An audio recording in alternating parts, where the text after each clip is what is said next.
কথায় আছে শখের দাম লাখ টাকা।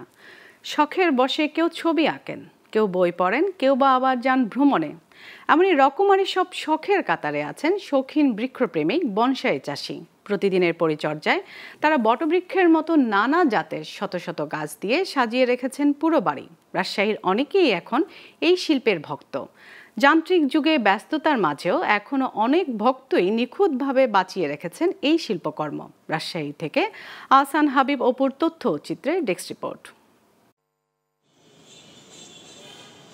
বনসাই চাষিরা মূলত বছরের পর বছর বাড়ির ভেতরে পরিচর্যা করে তৈরি করেন এক একটি বনসাই বৃক্ষ।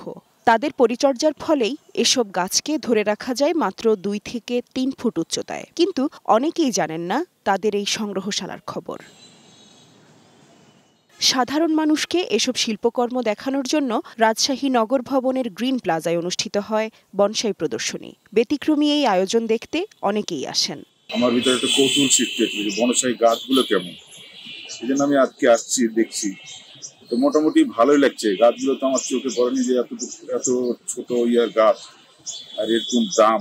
সব গাছ মোটামুটি সুন্দর, দামটা যদি আরেকটু রিজনেবল প্রাইসে হতো তাহলে আমাদের জন্য আর কি কিনে একটু সুবিধা হতো। চাষিরা বলছেন এটি একটি শিল্প। এই শিল্পের সাথে জড়িতরা দিনরাত পরিশ্রম করে এটিকে বাঁচিয়ে রাখছে।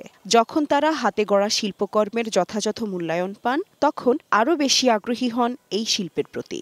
প্রকৃতি খুব বৈরী ছিল, আমাদের গাছ তৈরি করতে অনেক সমস্যা হয়েছে।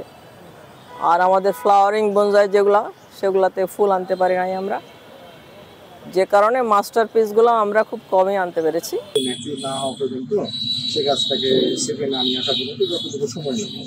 বছর জুড়ে আড়ালে আবডালে যত্ন করা ক্ষুদ্র গাছগুলো মানুষকে দেখাতে পেরে বনসাই চাষিদের মাঝে আলাদা আবেগ তৈরি হয়। এই দেখানোটাই কারো কারো কাছে সফলতা। আর প্রদর্শনীতে এসে যখন নিজের শিল্পকর্মের সমাদর পান, তখন তো সেটা হয়ে যায় বাড়তি পাওয়া। এবছর আমরা সারা অতিরিক্ত পেয়েছি বলবো।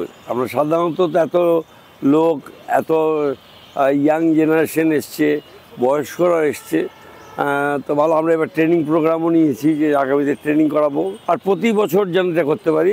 রাজশাহীর বনসাই চাষিদের কাছে বট, অর্জুন, ছাতিম, তেঁতুল, ঘুনিবিচি, তমাল, ফাইকাস, করমচা, কামিনী সহ নানা প্রজাতির বাছাই করা বনসাই রয়েছে বলে জানান সংশ্লিষ্টরা। Global television news desk.